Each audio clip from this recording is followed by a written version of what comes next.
Kalau saya percaya pekerjaan manusia itu harus lebih banyak lagi melakukan doing something yang lebih valuable daripada yang manual-manual repetitif. Kalau kita menghindar, negara lain akan menggunakan, juga kita akan tertinggal. Tapi kalau kita rely on this AI 100%, kita juga akan berbahaya gitu. Jadi at the end of the day harus balance. Selamat datang di Punggawa Lestari Special APMF 2024 dari Bali Nusa Dua Convention Center. Sudah bersama saya siang ini Data and AI Managing Director of Accenture Indonesia, Mas Budiono. Selamat siang, Mas Ono. Selamat siang, terima kasih undangannya. Iya, Mas. Tadi kan aku kebetulan masuk ke sesinya Mas Ono ya. Boleh. Tadi Mas Ono menerangkan tentang generative AI. Yeah. Buat teman-teman kompas.com nih, boleh diterangkan sedikit nggak generative AI itu sebenarnya apa sih? Secara singkat dan simpelnya tuh. Ya, jadi generative AI itu sebenarnya memang evolusi dari teknologi AI pada sebelumnya ya. Dan yang membedakan kali ini tuh benar-benar karena dia itu punya foundation model atau sebuah model yang besar yang bisa digunakan langsung oleh teman-teman untuk mendapatkan benefit dari AI-nya. Contohnya kayak ChatGPT gitu. Kan kita nggak pernah ngasih data kita untuk nge-training modelnya gitu kan. Cuma dia pakai aja gitu. Nah, kayak gitu-gitulah generative AI itu. Oh, oke. Jadi sebenarnya kalau dari penjelasan Mas Ono tadi kan generative AI ini udah sangat mendukung pekerjaan kita sehari-hari lah ya. Betul. Itu gimana sih Mas? Maksudnya dalam prakteknya kalau di Accenture sendiri, apakah itu memang sudah menjadi bagian pekerjaan sehari-hari atau hanya untuk klien-klien tertentu yang bersedia menggunakan AI? Sebenarnya implementasinya kalau di Accenture sendiri seperti apa? Iya. Generative AI itu kan yang membuat beda karena dia mengenerate ya, namanya juga generatif. Jadi dia mengenerate. Makanya kalau kita pakai ChatGPT, kita nanya ada respon itu kayak pelan-pelan hasilnya kan di-generate itu karena memang benar-benar si AI-nya itu mengenerate itu sendiri, lagi mikir gitu kan. Makanya disebut generatif. Nah, bagaimana penerapannya itu kalau di Accenture sendiri ya.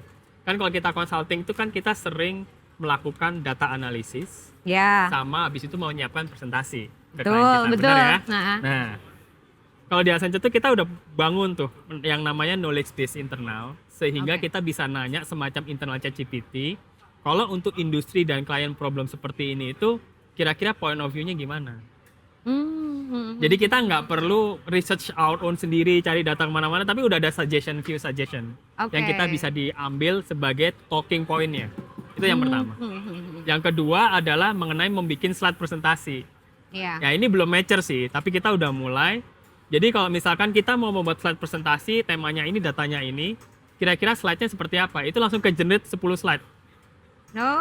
Langsung ke generate 10 slide, terus habis itu kita edit, kayak gimana, baru kita ambil buat presentasi. Jadi benar-benar bisa mempercepat pekerjaan kita lah. Dalam hitungan menit tuh ya Mas, keluar Cepet 10 slide. Biasanya mungkin berhari-hari kita mikir dulu konten slide-nya apaan nih gitu kan. Tapi sekarang bisa kan. Meskipun belum mature tapi udah mulai ke arah sana. Iya, tadi di presentasi Mas Ono tadi pagi tuh kayak penggunaan generative AI ini berhasil menghemat 50% working hour. Yes. Oke lah ya menghemat working hour, tapi membuat ada kebutuhan pekerja itu menurun nggak sih? Jadi kayak kita butuh lebih sedikit orang sekarang karena ada teknologi AI. Intinya bagaimana teknologi ini bisa menggantikan manusia lah. Kalau menurut Mas Ono gimana tuh? Sebenarnya nggak menggantikan manusia ya. Kalau saya percaya pekerjaan manusia itu harus lebih banyak lagi melakukan doing something yang lebih valuable daripada yang manual-manual repetitif. Ya tadi saya kasih contoh yang Accenture bikin slide tadi kan ya. To be honest, bikin slide itu time consuming banget sebenarnya. Untuk merapikan kotaknya dan segala macam.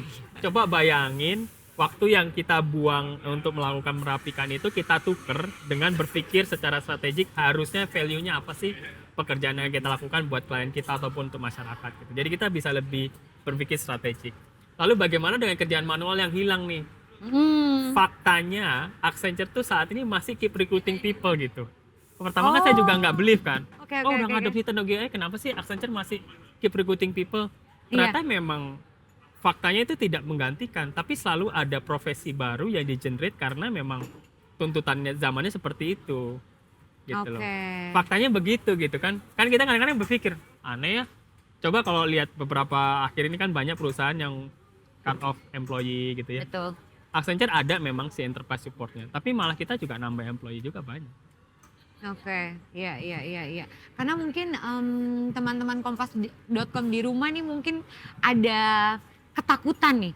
Iya. Perkembangan teknologi ini akan membuat saya nanti sulit bekerja gitu ke depannya. Kalau dari Mas Ono sendiri tipsnya apa nih supaya teknologi AI, terutama generative AI ini manusia itu bukan berkompetisi tapi benar-benar mengoptimalisasi penggunaannya gitu. Iya. Nah, Pertama berdamai dulu kali ya dengan teknologinya. Artinya berdamai itu adalah melihat, mencoba dan menggunakan sehingga kita bisa tahu sejauh apa ini bisa membantu kita gitu ya. Dan pasti kita kan punya cita-cita, punya profesi ya yang Iya. kita dan saya sangat yakin profesi-profesi yang mau kita ambil ke depan itu bisa dibantu oleh si AI ini sehingga kita bisa lebih produktif itu lagi sekali lagi gitu. Jadi berdamai untuk membuat kita jadi lebih baik lagi dengan adanya si AI. Makanya kemarin pas ketika Satya Nadella datang ke Indonesia tuh di acara Microsoft berapa hari lalu di Jakarta ya. Itu kan dia launching produknya dia yang sebut sebagai Studio Copilot gitu. Nah, Dan selalu nyebutnya namanya Copilot, tidak pernah ngomongin kayak replace orang atau apa atau the Jadi pilot itself kaptennya. gitu kan. Tapi kan namanya Copilot gitu, selalu namanya Copilot. Artinya memang untuk ngebantu kita menjadi orang yang lebih baik lagi dan memberikan suggestion ke kita gitu, mempercepat gitu. Contoh kayak misalkan kalau kita programmer nih, kalau teman-teman kan juga banyak yang jadi programmer gitu kan. Coba bayangkan tiap kali kita mau bikin sebuah kode, itu kalau dari nol itu pusingnya luar biasa loh. Sintaksnya salah lah, apanya salah lah gitu kan. Pekerjaan ini masih ada nggak? Masih ada, programmingnya kan masih ada. Tapi dibantu bagaimana caranya bisa lebih cepat selesainya kan gitu kan. Sehingga ujung-ujungnya ada namanya GitHub Copilot yang membantu mengenerate program di awal terus kita terusin lagi. Tetap ada human nerusinnya loh. Nah, kalau bayangkan ternyata ini lebih efektif, lebih efisien, ya udah nanti banyak programmer tuh bisa menghasilkan pekerjaan yang lebih cepat lagi, lebih banyak, time-nya lebih cepat gitu. Kalau dulu mungkin bikin mobile app atau web cuman harus butuh berapa minggu, mungkin berapa hari udah selesai gitu. Akhirnya iya bisa sih. produce more kan, tapi jumlah employee-nya kan tetap sama, tapi produce more. Oke. Nah, ada hal seperti ini ya nggak Mas? Kayak sebenarnya teknologi AI ini tuh aksesnya tuh belum untuk ke semua lapisan masyarakat gitu. Iya. Itu bagaimana nih kira-kira tips dari Mas Ono untuk meningkatkan aksesibilitas teknologinya ya? Sebenarnya ini kembali ke para pelaku teknologi ya, baik itu yang punya cloud provider, baik itu para startup yang punya solusi, baik itu para solution provider juga yang memang jangkauan ke masyarakatnya luas. Artinya harus ada inisiatif-inisiatif yang membuat AI ini applicable buat mereka. Sebagai contoh gini, misalnya katakanlah kemarin saya pas ada acara di Microsoft itu kan ada studi kasus mengenai e-fishery, ya kan? Dia menggunakan teknologi generative AI untuk membantu para petani ikan itu, peternak ikan, untuk bisa tahu kondisi tambak udangnya.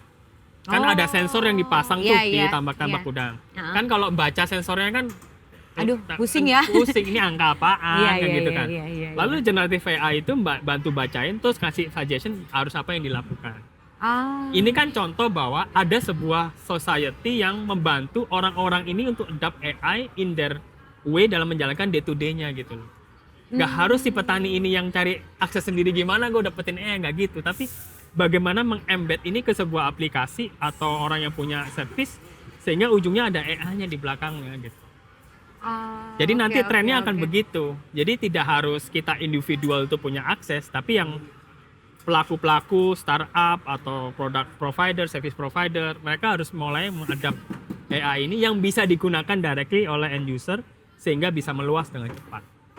Oke, oke.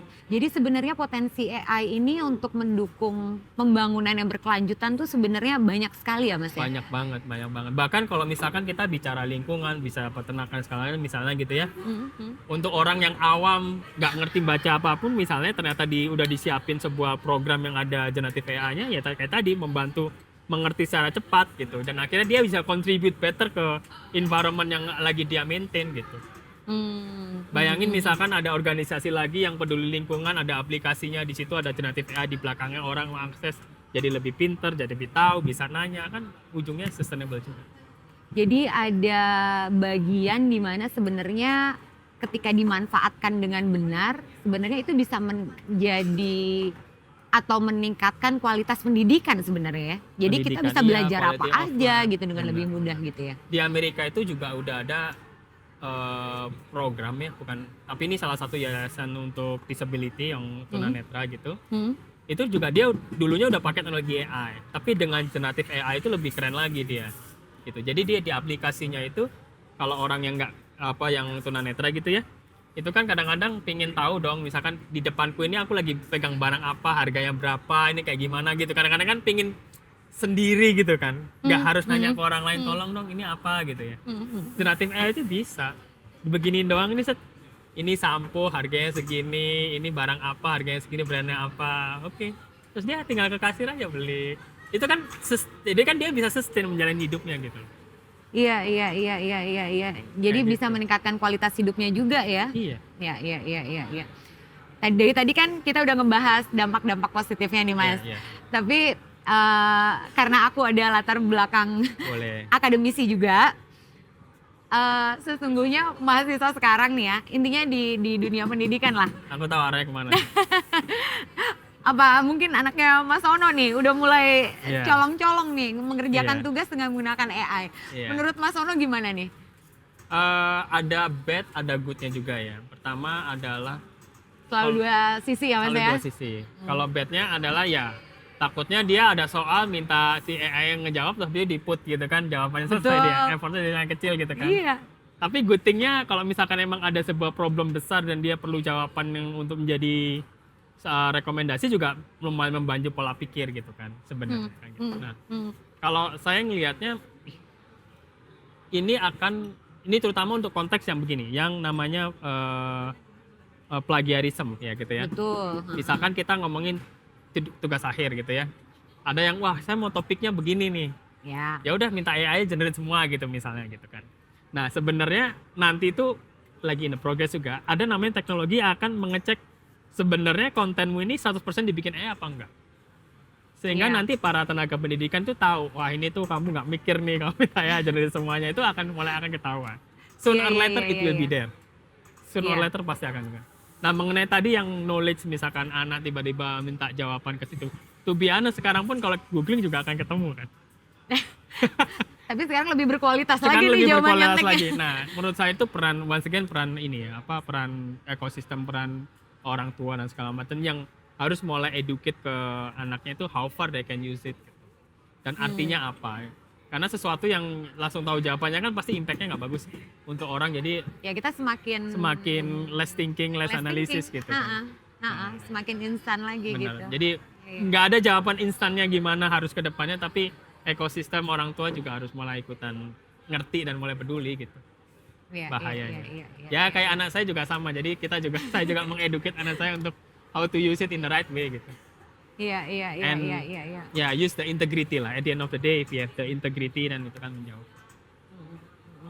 Oke, kalau gitu Mas, sepertinya waktu kita sudah selesai. Jadi kalau bisa disimpulkan sedikit, Mas Ono nih percaya banget nih ya potensi AI ini akan sebenarnya ketika dimanfaatkan dengan baik itu tuh bisa ibaratnya membantu Indonesia pada khususnya untuk mencapai tujuan-tujuan pembangunan berkelanjutan gitu ya Mas ya. Betul, kan pemerintah juga udah mencanangkan kan negara Indonesia ini akan bagaimana punya roadmap dengan AI-nya. Udah ada. Nah, nggak bisa dihindari ya, maksudnya kalau kita menghindar, negara lain akan menggunakan, juga kita akan tertinggal. Tapi kalau kita rely on this AI 100%, kita juga akan berbahaya gitu. Jadi at the end of the day harus balance. Mencari balance-nya. Balance. Iya, jadi mungkin teman-teman Kompas.com di rumah jangan takut dengan teknologi AI. Ketika kita bisa memanfaatkan dengan benar, kita bisa mendapatkan banyak manfaat dari teknologi tersebut. Oke, kalau gitu demikian sesi kita pada siang hari ini. Terima kasih banyak Mas Ono. Dan sampai jumpa di Punggawa Sari sesi episode selanjutnya.